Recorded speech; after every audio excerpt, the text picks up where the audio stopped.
Vous êtes bien sûr dans Sport Magazine sur Neo d'Info 1, bien sûr la deuxième mi-temps de cette émission. Nous évoquons la Ligue des Champions, les matchs allés des huitièmes de finale de la meilleure des compétitions de clubs en Europe. Et on parle de cette visite d'Arsenal à Eindhoven. 7 buts à 1, une balade tout simplement des Gunners face aux Bataves. On peut dire tout simplement que le PSV n'a pas existé dans ce match, Dodo. Carrément, le PSV n'a pas pu exister dans ce match face à un Arsenal avec certains blessés en attaque. Je pense que moi, je donnais même pas gagnant partant au PSV. Vous dites qu'ils ont des blessés en attaque, il y en a qui disent qu'ils n'ont même plus d'attaquants. Bon, comme je l'ai dit ici, les entraîneurs espagnols n'ont pas cette philosophie de jouer avec un neuf pur. Ouais. Ils préfèrent jouer avec des milieux, des faux neufs, vous voyez. Donc, mais avec ce que Arteta a pu faire depuis qu'il a quitté et son mentor Guardiola, ce qu'il a pu faire à Arsenal jusqu'au jour d'aujourd'hui et puis leur parcours en championnat, c'était quand même évident que cet Arsenal devait passer par rapport à ce PSV, et c'est ce qu'ils ont fait avec 7 buts. Ils sont pas allés de même ordre. Ils ont mis le paquet en même temps avant d'aller au match retour à Arsenal à Emirates et de confirmer là-bas leur qualification pour le prochain tour. Donc félicitations à eux et vivement le prochain tour et on verra l'adversaire auquel ils feront face. Alors on peut dire que c'est la seule équipe au moins qui a cette certitude, au moins à 99%, de ne pas être rattrapé au match retour. Voilà. Il faut que l'enfer gèle pour que PSV puisse passer au prochain tour. J'ai dit que généralement on ne voit pas ces équipes-là à ce niveau de la compétition. Oui. Je veux dire, c'est le changement de formule de la Champions League qui a fait que certaines équipes que nous voyons sont arrivées. Et je dis qu'à partir de la huitième de finale, quart de finale, toutes ces équipes-là, je dirais pas de seconde zone, de seconde classe, elles vont toutes disparaître. Et les fous vont se retrouver entre eux. Effectivement. Beaucoup ont pensé que peut-être qu'on arriverait là, beaucoup ont pensé que le Leverkusen allait battre le Bayern. Mais le Bayern, c'est le vieux de la vieille. Ils ont fait leur match, ils ont gagné. Je ne pense pas qu'au match retour, le Leverkusen fera quelque chose. Donc pour revenir encore aux artificiers, aux Gunners, l'Arsenal a toujours été une bonne équipe. Malheureusement, ils ont cette philosophie de vendre les joueurs. Je pense que ils sont plus dans le business depuis le temps du coach Arsène Wenger, d'avoir de très bonnes pépites, de très bons talents, de bons joueurs. Et puis on les vend. Ce qui fait que ils n'ont pas la compétition dans les jambes. L'expérience compte beaucoup lorsqu'il s'agit de la Champions League, par exemple. Et c'est ce que les grandes équipes comme le Barça, Liverpool, le Real Madrid, Atlético, c'est de ça, c'est ça leur fond de commerce, l'expérience. Ce que tu as déjà fait, tu pourras le faire encore. C'est ça. Alors, et un autre match, vous en parlez tout à l'heure, je pense que vous l'avez introduit déjà, la victoire sans appel 3-0 du Bayern face à Leverkusen. Et ce qui est terrible, c'est que c'est la première fois depuis que Xabi Alonso est venu sur le banc de Leverkusen que le Bayern arrive à pouvoir gagner comme ça face à Leverkusen. Et le match retour sera à la B Arena, c'est-à-dire à Leverkusen. Est-ce que vous pensez que ça pourrait être un autre match pour Leverkusen? Est-ce qu'il y a cette chance? Parce qu'on les a déjà vus, les invincibles de la saison dernière. C'est vrai que cette saison, ils sont moins reluisants que la saison dernière, la saison passée où ils ont remporté la Bundesliga. Mais ça reste Xabi Alonso. Oui, Xabi Alonso comme Arteta font un poids à Teta de Arsenal, font un poids derrière leur équipe Arsenal et Leverkusen. Mais 3 buts d'avance, ça va encore face au Bayern, ça va être difficile. Il faut un Bayern estropié pour marquer quand même 4 buts. Et penser de façon incroyable que Harry Kane, leur meilleur attaquant, qui est d'ailleurs le meilleur buteur de cette saison en Ligue des Champions, ne puisse pas marquer. C'est ça. Donc, ça va être très, très compliqué. L'écart est trop grand. L'écart est trop grand. 3-0, c'est ça. Ça va être difficile de remonter cette pente-là. Ils vont peut-être faire 2-0. Au pire des cas, ils vont peut-être faire 2-0 sans que Harry Kane ne marque vraiment. Mais moi je pense que le Bayern a le vent en poupe et va devoir passer comme tous les grands ténors de la Champions League. Mais il faut dire aussi que Xabi Alonso, l'entraîneur espagnol, a l'effectif qu'il faut pour pouvoir faire ce match.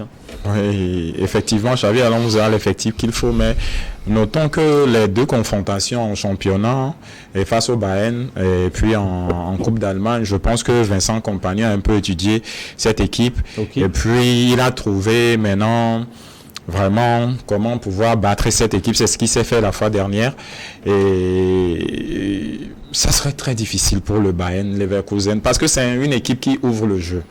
Donc face à un Bayern, face à ses Harry Kane, face à ses attaquants qui se le commandent aussi, qui a fait un bon match et tout cet armada offensif, je pense que ça serait très difficile de passer ce cap pour le Bayern Leverkusen. Ils vont jouer ce match parce qu'ils seront à la maison quand même, mais il faut compter sur un Bayern qui ne marquera pas et ça c'est le problème.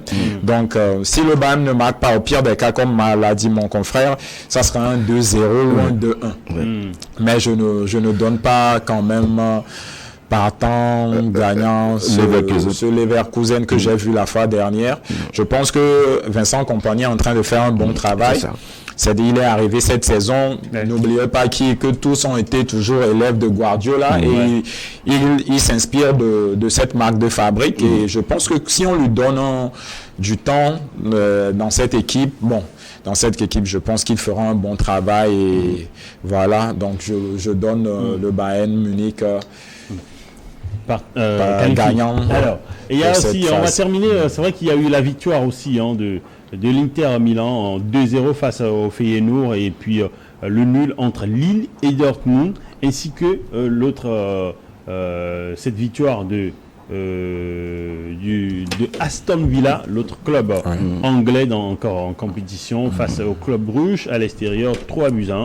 Mais il y a aussi cette victoire du FC Barcelone, pourtant réduit à 10, le but de Rafinha après l'heure de jeu qui réussit à pouvoir battre le Benfica en 1-0 au Portugal, à l'Estadio do Sport Lisboa, Benfica. On pourra dire que Barcelone aujourd'hui est en train de surprendre comme cette victoire davantage, M. Aluka. Barcelone, pour moi, c'est l'épouvantail dans cette Champions League aujourd'hui. Et je ne suis pas surpris de voir, je ne serais pas surpris de voir un Real Madrid-Barça en finale. Ouais. S'ils ne se rencontrent pas quand même avant la finale. S'ils ne se retrouvent pas, je pense qu'il y a une possibilité qu'ils se retrouvent avant la finale. Oui. Mais comme je le disais, Inter et puis Feyenoord, encore une fois, Feyenoord, c'est des équipes qu'on ne voit pas au niveau après la phase de poule. Donc Inter va passer et Bayern va passer. Maintenant, c'est Lille aussi le petit poussin qui surprend beaucoup dans cette Champions League là. Mais Dortmund reste Dortmund. Au match aller, ils seront fait piéger. Et je pense que Dortmund a plus d'expérience, mais Lille aussi a un très bon coach. Ouais. Ils ont un très bon coach, un très bon effectif, qui joue très très soudé et très très solidaire. Donc, enfin, pour être franc, c'est le match à l'issue incertain, Lille-Dortmund. Je ne serais pas surpris s'ils vont encore au tir au but pour départager les deux équipes, puisque le but marqué à l'extérieur ne compte plus pour double. Benfica, moi j'ai regardé le match, c'est l'équipe qui a déçu. C'est l'équipe qui a vraiment déçu. Et ça, ils vont le regretter. Ils vont vraiment le regretter. Et ça va peser pour eux, sur eux, au match retour. Parce que Barça était très très bien à leur portée. Surtout réduit à 10. J'ai pas vu un grand changement tactique sur le terrain. Oui. Et ils ont continué à jouer. Et petit à petit, Barça a repris du poil de la bête et est venu à bout par ce petit but-là. Dodo, une dernière réaction, rapidement? Oui, on l'a déjà dit, hein, Hansi Flick a façonné ce Barça, oui. Et il a donné la chance à beaucoup de jeunes que l'on ne pensait même pas qu'ils pouvaient refaire, comme on dit, l'effectif de ce Barça. Donc, déjà, une équipe réduite à la 22e minute, l'entraîneur n'arrive pas à changer de tactique pour pouvoir battre cette équipe. Je pense que Benfica a déçu. Et ça s'est passé déjà en match de poule, et où le Barça les a battus jusqu'à la dernière minute. Donc, je les donne pas quand même par gagnant, surtout qu'ils vont aller jouer à l'extérieur au Barça. Donc, déjà, je pense que le Benfica va sortir. L'Inter aussi, 2-0 déjà, donc l'Inter aussi déjà est qualifié selon moi parce ils vont jouer à la maison. Ouais, au Meazza, effectivement, à Milan, voilà. À domicile en Italie. On va passer, on quitte l'Europe, on revient au Togo. Vous le savez, Neo TV est implanté au Togo. C'est vrai, on a une chaîne panafricaine internationale, mais dont le siège est à Lomé, ici, dans la capitale togolaise. Et on va parler de la D1, le NATO, le championnat de première division au Togo, brièvement, pour dire que Entente 2, l'équipe de Kodovia Kopé, les jaunes, comme on les appelle souvent, sont champions de l'intersaison avec 23 points en 13 journées. Ils ont réussi à pouvoir on peut dire, remporter la première partie de cette saison. Ils sont à un point seulement de l'AS OTR, Unisport qui est également troisième avec 21 points. Avec Bolesou, quatrième avec 19 points. Un mot sur Entente 2. Oui, Entente 2 a commencé ce championnat par une victoire. Bon, elle a terminé par une défaite. Malgré cette défaite, ils sont champions de l'intersaison. Oui. Mais je pense que c'est l'équipe qui a été plus régulière. C'est l'équipe qui a été plus régulière sur cette phase aller quand même. Et on l'a dit, ça fait déjà 5 ans que l'ASCO et la CK dominent ce championnat. Et voir changer le couleur de maillot à la tête de ce championnat aussi donne un peu de pep à ce championnat. Et j'espère qu'ils vont refaire surtout la phase retour qui sera très déterminante, les 5 premières journées qui sera très déterminante pour pouvoir voir si vraiment ce qu'ils ont fait en phase aller, ils vont le rééditer en phase retour. C'est ce qui est important. Donc il faudrait que l'entraîneur prépare bien et cette petite pause pour pouvoir espérer. Est-ce que vous êtes un peu déçu par rapport à l'AS Barracuda, l'AS OTR anciennement, qui est deuxième? Non, je suis pas déçu parce que vous savez que l'AS OTR n'a pas bien commencé ce championnat et vu qu'ils ont changé d'entraîneur, leur entraîneur est passé de l'autre côté et de la CK, donc il y a un nouvel entraîneur qui est venu avec une nouvelle philosophie et ça n'a pas pris aux 2 premières journées, mais après je pense que l'AS OTR avec les jeunes, surtout le football aujourd'hui, c'est la base, c'est les jeunes. Et Barracuda? Barracuda, vraiment. Ils sont avant-derniers. Ils sont avant-derniers, c'est pas facile, surtout pour notre supérieur Wadja Lantam qui fait un bon travail, mais on ne comprend pas pourquoi aujourd'hui ça ne marche pas. Alors, on n'aura pas assez de temps pour évoquer largement le championnat de première division. On va revenir pour faire une analyse plus large dans une autre émission de cette première partie de la saison, de prendre les meilleures équipes, les flops également, quelques éclats aussi. On va aborder l'autre sujet. Monsieur Alouka, à moins que vous ayez un mot sur... Oui, moi ce que je salue ici, c'est le dynamisme de ce championnat-là. Parce que quand tu vois, personne n'est sûr à la place de la place qu'il occupe. Aucune équipe n'est sûre. Même quand vous voyez le classement là, ils sont tous à un point de différence, en temps de 23, OTR 22 et Unisport 21.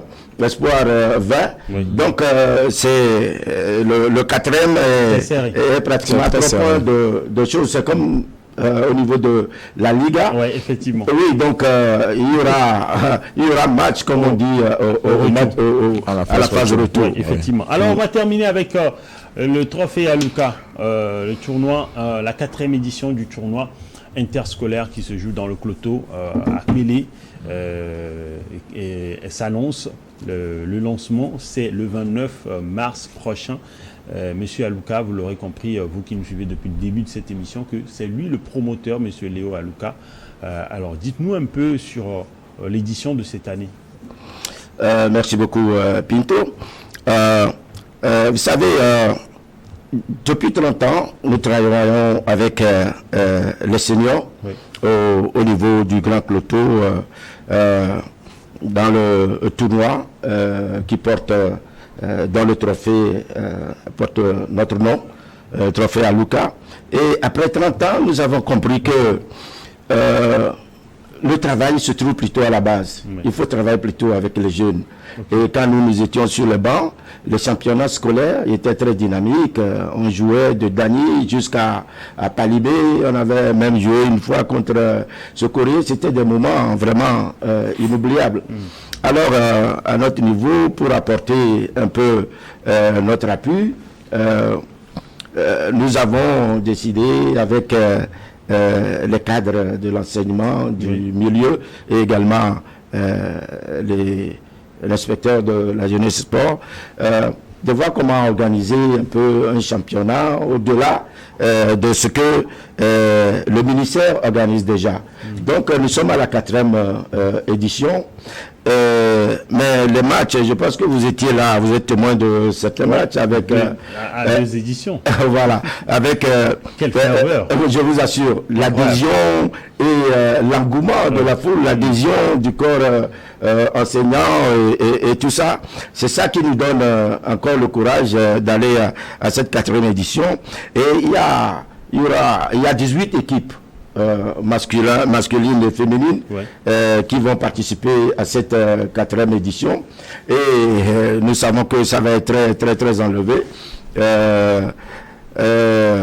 Nous espérons effectivement que Nouvelle TV sera là pour apporter votre soutien et surtout faire voir ce qui se passe.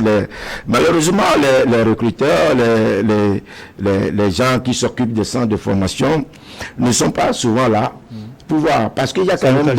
de lancer un appel. Exactement. Il y a quand même de grands talents, de bons talents qu'il faut tout simplement suivre. Et comme nous en parlions tout à l'heure, ils sont encore jeunes. Et donc, ils peuvent être modélés, ils peuvent être travaillés pour qu'on ait, pour l'avenir, de grands champions, de bons joueurs. Il ne faut pas attendre que les gens aient 20 ans, 22 ans. C'est déjà trop tard pour former un grand joueur. Merci Monsieur Alouka. Je pense que vous nous en avez dit long sur ce tournoi, mais je peux encore en rajouter. Il y a une telle ferveur à chaque fois à ces matchs du trophée Alouka, incroyablement la fièvre que cela soulève. On voit les familles, les élèves, les enseignants, les soirées pour ces matchs. Alors Dodo, vous, en tant qu'entraîneur, vous savez l'importance de ces genres de tournois pour le développement du football. Oui, déjà, c'est une initiative à saluer par M. Alouka. Le football, aujourd'hui, nous le disons, le football, c'est la base, c'est les jeunes. Quand la base est faussée, voilà, les problèmes arrivent. Donc, quand vous voyez plein d'équipes dans le monde aujourd'hui se concentrer plus sur les jeunes, donc c'est un facteur vraiment déterminant dans un pays. Donc c'est une initiative vraiment à saluer par M. Alouka qui œuvre dans ça depuis 30 ans. Donc il faudrait juste qu'on les accompagne et puis et que de grands champions et peut-être c'est là-bas où on trouvera le prochain débailleur du Togo. Donc félicitations à vous, monsieur Alouka, et bonne continuation. Merci monsieur Alouka d'être passé dans cette émission. On espère vous revoir pour nous en dire plus peut-être après la finale. Ou même avant. À votre disposition. À votre disposition. Alors Dodo, un plaisir de vous avoir eu aussi. Un plaisir aussi. Vous savez combien vos analyses sont très importantes pour nos chers téléspectateurs. Oui, effectivement, j'en suis ravi. Je serai toujours disponible pour la chaîne. Merci beaucoup. Merci surtout à vous, nos chers téléspectateurs, pour votre intérêt à cette émission. Bonne suite de nos programmes sur Union d'Info.